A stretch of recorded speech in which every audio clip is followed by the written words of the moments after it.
Hello, gentlemen, and welcome to yet another episode of the Gentlemen's Club. I'm your host, Marc Antomattei, and in today's episode, I'm going to be talking about my baby right here. This is my shaving soap named after the channel called the Gentlemen's Club. Now, it is finally finished. I got this back from the artisan who made it for me, according to my specifications, of course, and she told me upon giving it back to me that I should wait another 3 weeks, have the tops off like this, and leave it open for about 3 weeks in open air. That way it can curate and harden and get to the level that it's supposed to be. So I guess from the time that she poured the molten soap inside of each one of these containers to the time that it dries and you have to let it sit, it's supposed to sit for a total of 6 weeks. So I think she gave it back to me in week 3, and then I had to wait an additional 3 weeks for it to finish. But finally it is finished, and it is inside the containers, and it is ready to go.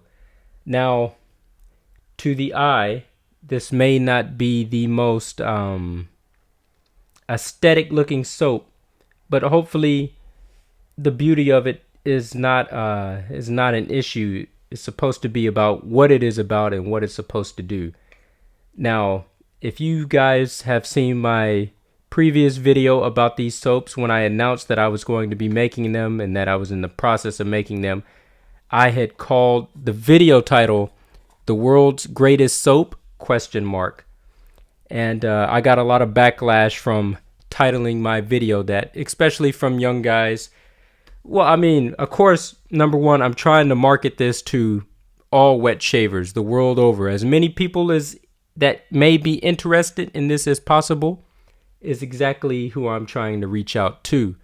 So I'm trying to reach as many people as possible with this. If I just title the video something, I don't know, whatever, it's not going to get as many hits. I'm trying to reach out. It's a long story. Anyways, some people just don't understand marketing. But in addition to that, let me just go on the record and state that, is this the world's greatest shaving soap? Yes. No. I don't know. Maybe. The whole purpose of me making this soap was, number one, for myself, and then number two is for everybody else. When I had this concept in mind to manufacture this soap, my intention, and still it is my intention, was to create the world's perfect shaving soap.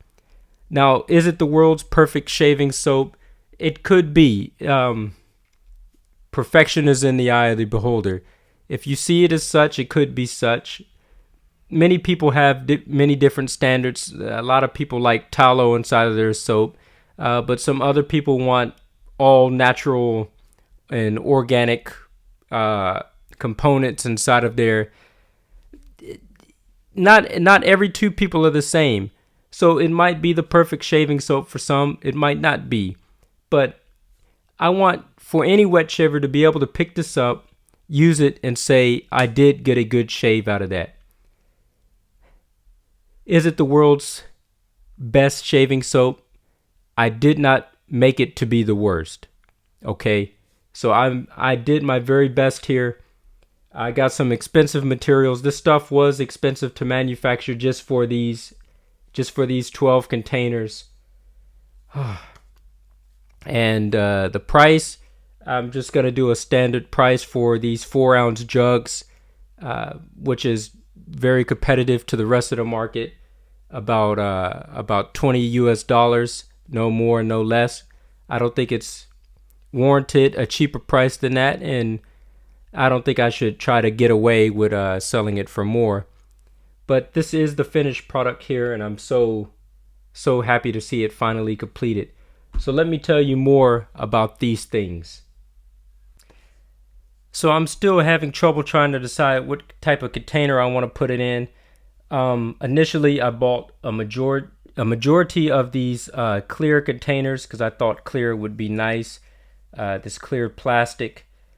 But upon receiving the containers and looking at the empty containers, it just looks to me as if the clear plastic is going to get scratched quite easily, and the whole presentation is not going to... I'm not sure. It's still going to look good, and it's going to look sellable once I put my seal on there. And I have to show you guys digitally what that looks like at the end of this video, because I did not print those off yet, and I have not placed these on here. But anyways, once this thing gets a little bit scratched up, I'm not sure if presentation wise I'm gonna like that, because I'm a perfectionist and my OCD kicks in a little bit when I see just a little bit of scratches on there. So I'm thinking about getting it out of this jug, and I'm thinking about putting it in something more like this black one here. Now this is still plastic, but this is matte black and this is smooth, and scratches are not so prominent on here, if at all, and this looks very professional. And if I threw my seal on this one that says the Gentleman's Club and it has the listing of ingredients and stuff, professionality is all what I'm about. I want my thing, I made it as a professional product. This is a professional soap. So, I need my container to match the quality of the soap. And something like this might not do, but since this is my first batch of manufacturing this is completely fine for now. I might not even throw a seal on these. These might just be my samplers that I send out to the top YouTubers to ask them to review it on their show and to see what it's like for them. But in the future, I might either put it inside of this one again. Both of these are 4 ounces. Or I might put it inside of another 4-ounce tub, but maybe a container that's a lot wider than it is taller and thick. This is a nice part about this though. When you unscrew the cap, which you could screw the cap on and off, by the way, which is quite nice. There's another little lid on there. You pull this tab, and then you are access to the soap. I cannot even explain to you about the smell of this soap. I tried to explain it in the last video. One thing that I am sure of, whether you think it is the world's greatest soap or not, after using it, don't judge it until after you use it, right? But the moment you open up this lid and you smell this, maybe guaranteed, almost guaranteed, you will say that this is the world's best smelling shaving soap. Now, I'm just talking about soaps in general. Within my life, I'm not just blowing smoke up my own ass because this is my product, right? I'm just letting you know this is the best smelling soap that I have ever smelt in my entire life.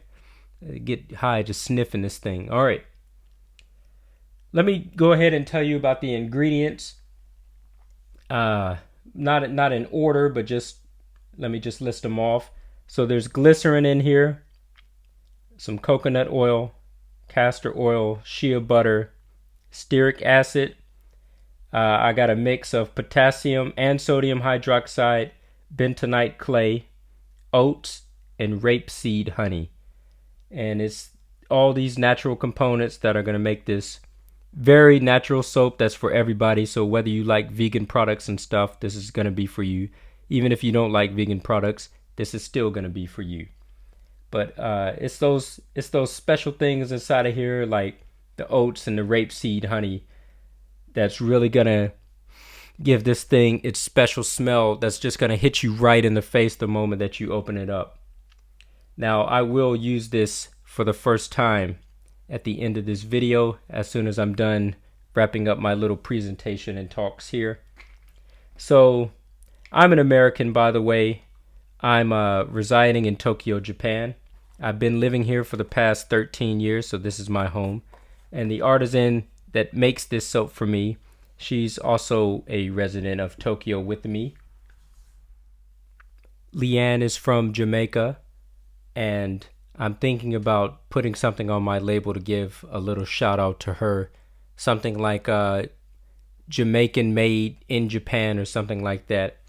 And hopefully that would be a cool thing to resonate with everybody else in the world, because most of the artisans that you're buying from either come from Italy or the United States or from UK, just the big English speaking nations, plus you know, the popular ones that come from Italy, like Razzle Rock and maybe some other ones like that. So I think it would be cool. This would be the first one coming from a Jamaican, or the first one coming from Japan, that's going to be accessible worldwide to everybody. So I think that's a very cool thing about that. I'm going to leave a link how to get in contact with Leanne, by the way. She wouldn't want me to shout her out on this video as well. She has her little soap making business, but hers is mostly for like body and face and things like this. And just because she made those soaps, I figured she would have enough know-how if I give her the ingredients that I need, that she can concoct what I need to actually make a shaving soap. So this is the first time that she has made a shaving soap according to my specifications, but she has her own little body soaps and face soaps that she sells, and the name of her business is called Lee Creates. So I'm going to leave a link down inside the description, linking you to her Facebook business, and you guys could reach out to her there if you have any questions for her. But if you have any questions for me about this particular soap, you could go ahead and shoot them right my way. There will also be contact links for me down inside the description, or get in contact with me through YouTube. So anyways, I think I've spoken enough about these soaps. You guys seen what's up about the containers. You guys know about the smell, the ingredients, the maker. Whew, there's so much to do. Anyways, I'm going to stop this video right here, and the next time that we resume, we are going to be shaving with this stuff for the very first time on camera so you guys can see what's up.